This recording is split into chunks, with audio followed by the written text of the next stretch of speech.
I can almost guarantee you on the SAT, you'll definitely see a few problems where they'll require you to set proportion. So this is a relatively easy problem. We're going to work our way up to the tougher ones to make sure you understand the basic concepts as we move on. So over here it tells me that Ryan can read 200 pages. 200 pages in 6 hours. And the question is saying how many minutes will it take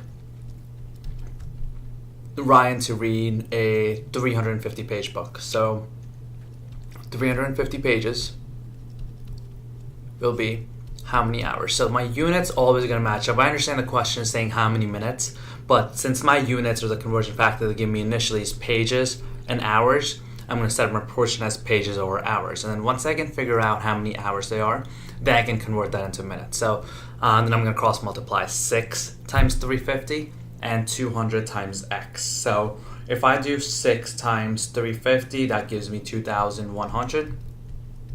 And 200 times x gives me 200x. And then I can divide both sides by 200, and x gives me 10.5. So now I know that it's going to take him 10.5 hours to read that many pages. And I'm going to multiply this by 60 to convert that into minutes, and that should give me 630 minutes.